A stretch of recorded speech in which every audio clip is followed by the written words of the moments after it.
नमस्ते प्यारे श्रोताओं। आज की कहानी है एक बूढ़ी माँ अम्मा सरस्वती की, जिनकी भक्ति ने जंगल के भालू को शांत और एक शिकारी के दिल को पवित्र किया। यह कथा बताती है कि कैसे सच्चा विश्वास हर डर को हर लेता है। इस कहानी को अंत तक सुने। यह कहानी एक सुदूर गांव की है, जहां न बिजली की रोशनी थी, न पक्की सड़कें, न ही शहर का शोर। गांव के छोर पर सूखे जंगल की सीमा से सटी एक छोटी सी मिट्टी की झोपड़ी में अम्मा सरस्वती रहती थीं। उनकी उम्र 80 के आसपास थी, कमर झुक चुकी थी, आंखों में धुंधलका छा गया था और हाथों में हल्का कांपना था।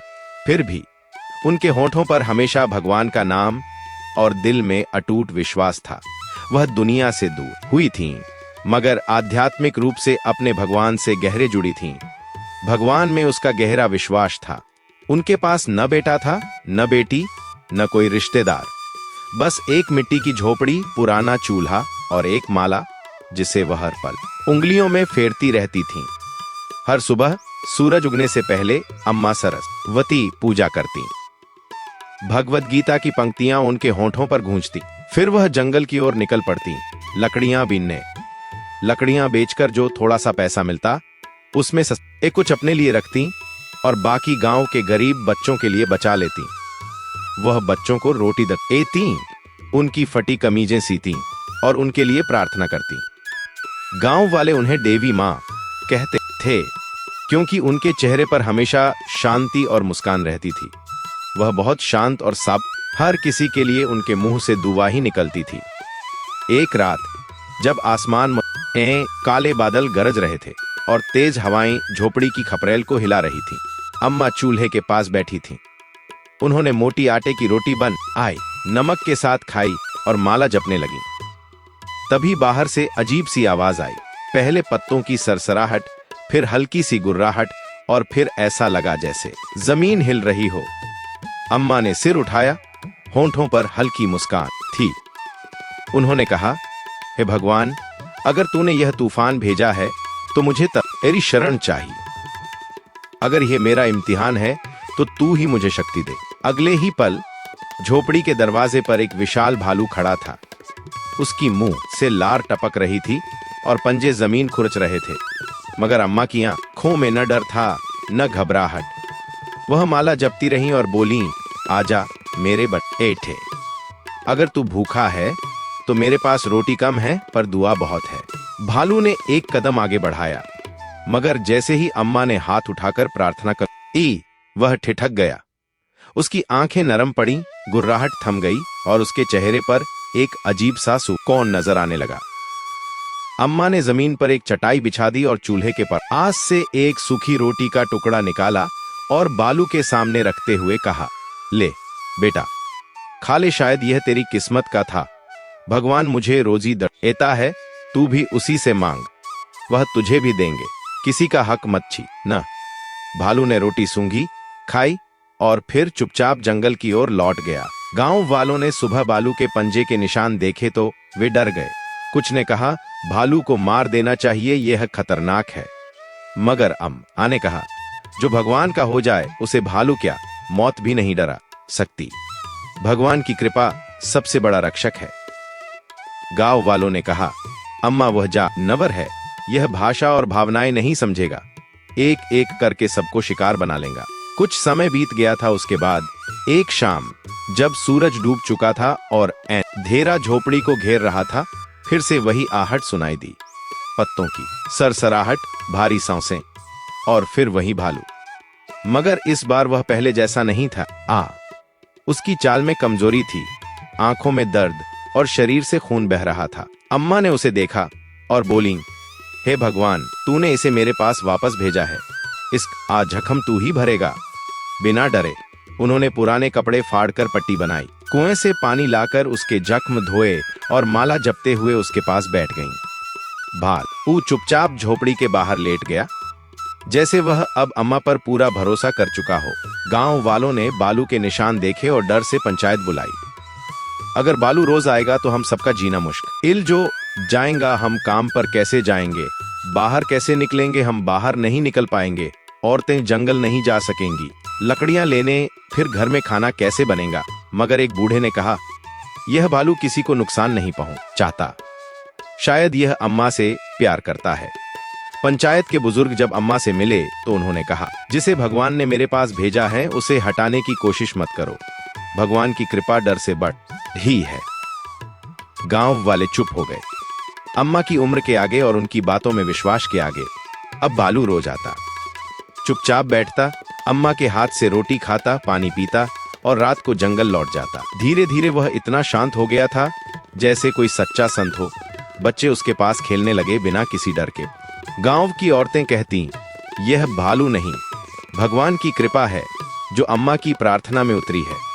भगवान ने अम्मा को बेटे के रूप में भालू को भेजा है उनकी सेवा करने के लिए। अम्मा की झोपड़ी अब एक पवित्र स्थान बन गई थी।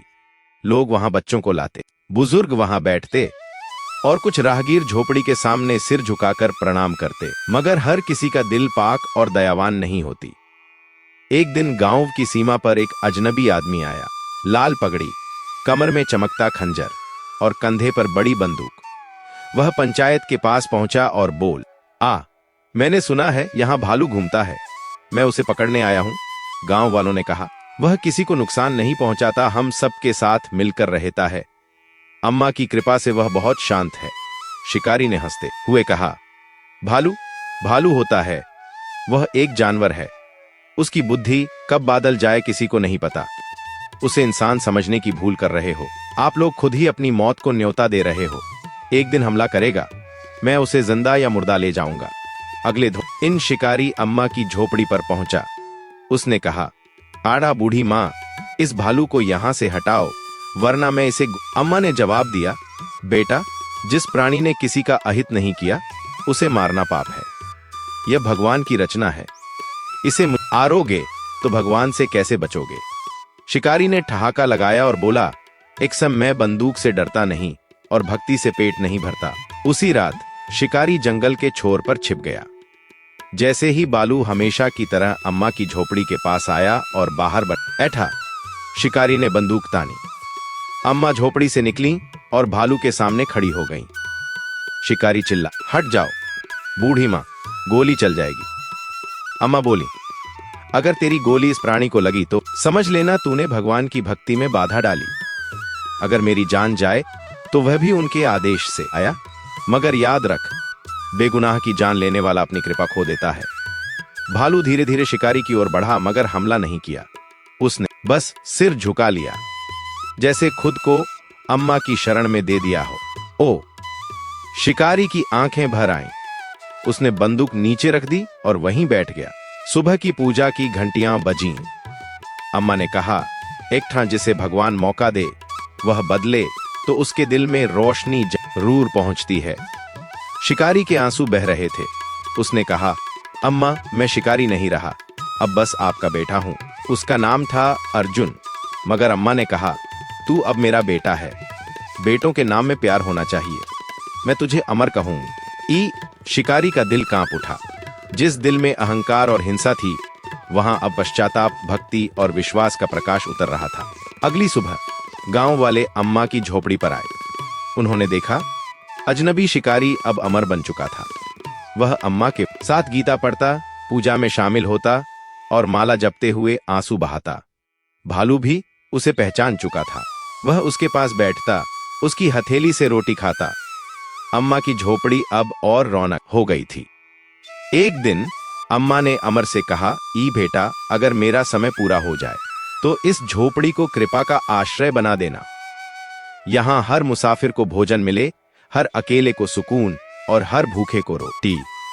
अमर ने उनकी गोद में सिर रखकर वादा किया, अम्मा, यह जगह अब आपकी नहीं, भगवान की अमानत है। मैं इसे कभी वीरान नहीं होने दूंगा। एक सुबह जब सूरज की किरणें झोपड़ी तक नहीं पहुंची थीं, अमर घबराकर दौड़ा। भालू झोपड़ी के पास लेट आ था। उसकी आंखें आधी बंद, सांसें तेज और बदन गर्म। वह बीमार था। अम्मा उसके पास बैठी थीं, हाथ उसके माथे पर रखे और प्रार्थना कर रही थीं। उन्होंने कहा, हे भगवान, इस प्राणी ने मुझे सिखाया कि प्यार हिंसा से बड़ा है। इसे शक्ति दे। अमर कई दिन बालू की सेवा में जुटा रहा। वह पानी पिलाता, उसके बाल साफ करता। गांव वाले भी मदद करने लगे। कोई दूध लाता, कोई जड़ी बूटी, कोई शहद। एक सुबह जब मंदिर की घंटियां बजीं, भालू उठा। धीरे धीरे मगर मजब ऊंट कदमों से उसने झोपड़ी की देहली पार की और अम्मा के पास बैठ गया। अम्मा ने मुस्कुराकर कहा, एकड़ू जो भक्ति से जीता है वह भगवान की कृपा से कभी नहीं हारता। उसी दिन अम्मा कमजोर लग रही थीं। उनकी आंखें बंद थीं, मगर होंठों पर भगवान का नाम था। भालू बाहर सिर झुकाए बैठा था, जैसे कुछ महसूस कर रहा हो।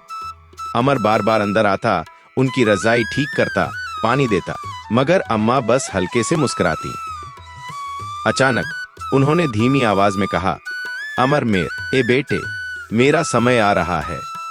हर आत्मा को लौटना है। मेरी आत्मा शांति से जा रही है। अम्मा सरस्वती अब इस दुनिया में नहीं थीं। गांव में शोक की लहर दौड़ गई। लोग झोपड़ी पर पहुंचे, सब चुप थे, सिर्फ आंसू थे। भालू उनकी देह के पास बैठा था। गांव वालों ने मिलकर झोपड़ी को कृपा का आश्रय बनाया। अमर अम्मा की कब्र के पास बैठकर प्रार्थना करता। भालू रोज सुबह झोपड़ी के बाहर बैठता और शाम को जंगल लौट जाता। लोग कहते, यह भालू नहीं, भगवान की कृपा का पहरेदार है, कृपा का आश्रय। अब गांव से दूर दूर के इलाकों में आस्था का प्रतीक बन चुका था। हर दिन कोई न कोई मुसाफिर वहां रुकता, खाना खाता, सुकून पाता और भगवान का नाम लेकर आगे बढ़ जाता। अमर अब अम्मा सरस्वती की तरह लोगों की मदद करता। यहाँ जो कुछ है वह भगवान की अमानत है, मैं बस उसका रखवाला हूं। एक दिन धूल उड़ाती एक चमचमाती गाड़ी गांव में दाखिल हुई। उसमें से एक शहर का मशहूर व्यापारी उतर वह सीधे कृपा का आश्रय पहुंचा और अमर से मिला। बड़े आदर से बोला, आपने महान कार्य किया है, मैं इस जगह पर एक बड़ा बंगला बनाना चाहता हूं। अमर ने जवाब दिया, यहां नाम चमकाने की नहीं, आत्मा को संभालने की जगह है। जो रोटी 2 रुपए में मिले और दिल को सुकून दे, वही असली दौलत है। व्यापारी ने फिर कहा, मैं 50 लाख रुपए दूंगा, आप इस जमीन पर दस्तखत कर दीजिए। आप ही इस जगह के प्रभारी रहेंगे। बस थोड़ा व्यापारिक अंदाज आएगा, बाकी सब वैसा ही रहेगा। अमर उठा, अम्मा की कब्र के पास गया, वहां बैठा और बोला, अम्मा, क्या मैं तुझे बेच दूं? फिर उसने व्यापारी से कहा, मैंने वह चीज कबूल की थी जो बिना मोल मिली थी, अब उसे किसी कीमत पर नहीं बेच सकता। उस रात व्यापारी की गाड़ी में अजीब हलचल हुई। उसके टायर अपने आप पंक्चर हो गए, गाड़ी के शीशे अपने आप टूट गए। अगली सुबह गांव वालों ने देखा, भालू झोपड़ी के सामने बैठा था और व्यापारी दूर खड़ा कांप रहा था। वह बोला, एक मैं समझ गया, यह जगह वाकई भगवान की कृपा से बनी है। यहाँ व्यापार नहीं, भक्ति चलती है। अमर ने गांव वालों को इकट्ठा किया और कहा, अगर हम दुनिया को दिखाने के लिए नेक काम करेंगे तो भगवान छीन लेगा, मगर अगर हम सिर्फ भगवान के लिए करेंगे तो कृपा कभी खत्म नहीं होगी। कृपा का आश्रय पहले से ज्यादा आबाद हो गया। एक ठंडी सुबह जब धूप झोपड़ी की दीवारों को हल्के हल्के छू रही थी, अमर रोज की तरह माला जप रहा था। भालू उसकी बगल में सुस्ताया हुआ था और कुछ गांव के बच्चे गीता पढ़ने बैठे थे। तभी एक बूढ़ा मुसाफिर लाठी टेकता हुआ कृपा का आश्रय की चौखट पर पहुंचा। उसकी आंखें पूरी तरह सफेद थीं, वह अंधा था। कपड़े फटे, पैर धूल से सने और पीठ पर एक पुरानी चटाई बंधी थी। अमर तुरंत आगे बढ़ा, उसका हाथ थामा और अंदर ले आया। उसे बैठाया, पैर धोए, गरम रोटी और दूध परोसा। बूढ़ा मुस्कुराकर बोला, मैं एक तो नहीं सकता बेटा, मगर यहाँ की खुशबू और आवाजें बताती हैं कि यह जगह किसी पवित्र आत्मा की अमानत है। अमर की आंखें भर आईं। उसने पूछा, इकरा आपको कैसे पता? बूढ़े ने कहा, क्योंकि जहां भगवान का नाम सच्चाई से लिया जाए, वह आत्मा वह देख लेती है जो आंखें नहीं देख सकती। रात को जब सब सो गए, अमर और वह अंधा मुसाफिर अलाव के पास बैठे थे। बूढ़े ने कहा, बेटा, कभी सोचा कि तू इस जगह का रखवाला क्यों बना? एक शिकारी को भगवान ने कृपा का दरबान क्यों बनाया? अमर चुप रहा। बूढ़े ने कहा, क्योंकि तुझमें शिकारी की आंखें थीं, मगर अम्मा ने तुझे संत का दिल दे दिया। जिसने शिकारी को संत बनाया, वह भगवान का सच्चा भक्त ही हो सकता है। अमर की आंखों से आंसू बह निकले। सुबह जब अमर उठा, बूढ़ा मुसाफिर जा चुका था। न कोई निशान, न कोई नाम। बस माँ की कब्र के पास एक कपड़े में लिपटा पैकेट पड़ा था। अमर ने खोला, अंदर एक माला थी जैसी अम्मा की थी, और एक पर्ची जिस पर लिखा था, हर आंख बंद हो जाए तो भी भक्ति से रास्ता खुलता है। कृपा सिर्फ दिखती नहीं, महसूस भी होती है। एक दोपहर कृपा का आश्रय के दरवाजे पर एक औरत पहुंची। उसका चेहरा ढका था, आंखों में नींद और दर्द का साया। गोद में एक 10 साल की बेटी, निढाल, चुप। औरत बोली, मैं कई शहरों के वैद्यों के पास जा चुकी हूं। मेरे बेटी की सांसें हर दिन कम हो रही हैं। किसी ने कहा था यहां एक बूढ़ी औरत की प्रार्थनाओं से चमत्कार होता है। अमर खामोश रहा। उसने भालू को देखा जो कब्र के पास लेटा था, जैसे कोई पहरेदार हो। अमर ने हाथ उठाए और बोला, हे भगवान, जिस अम्मा की कृपा से तूने शिकारी को इंसान बनाया, भालू को मित्र बना या और इस जगह को आश्रय बना दिया, उसी अम्मा की प्रार्थना के साये में इस मासूम को शक्ति दे। तभी हल्की हवा चली। कब्र के पास की मिट्टी से जैसे कोई रोशनी उठी। कोई कुछ देख न सका, मगर बच्ची की आंखें खुल गईं।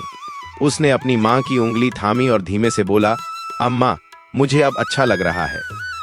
गांव वाले जो दूर खड़े थे यह देखकर दौड़े आए। औरत की आंखों से आंसू बह रहे थे। उसने कहा, यह जगह नहीं, भगवान का मंदिर है। अमर ने गांव वालों से कहा, मैं जा रहा हूं, इस आश्रय को तुम्हारे हवाले कर। जिस भालू से तुमने मोहब्बत की वह तुम्हारा साथ देगा। अगली सुबह कृपा का आश्रय खुला था, खाना बना था। भालू झोपड़ी के सामने बैठा था, मगर अमर कहीं नहीं था। उसकी झोपड़ी में माला लटक रही थी और दीवार पर चूने से लिखा था, जिसने एक भूखे को खाना दिया वह अमीर नहीं, कृपावान बना। जिसने किसी रोते को चुप कराया, वह बड़ा नहीं, नेक बना। और जिसने किसी को भगवान से जोड़ा वह जिंदा ही रह गया, भले इस दुनिया में न हो। कृपा का आश्रय आज भी वहां है, जहां एक बूढ़ी औरत की प्रार्थना, एक शिकारी की तपस्या और एक बालू की वफादारी ने मिलकर दुनिया को कृपा का असली मतलब सिखाया। जय श्री हरि। आज की ये भक्ति कथा आपको कैसी लगी, कृपया कमेंट करके जरूर बताइए। आपकी पसंद हमें नई कहानियां गढ़ने की प्रेरणा देती है। ध्यान रखें, मन शांत हो, भावनाएं निर्मल हों, यही सच्ची भक्ति है। जल्द मिलेंगे एक और नई आध्यात्मिक यात्रा के साथ। तब तक श्री राम नाम सुमिरते रहें। जय श्री राम।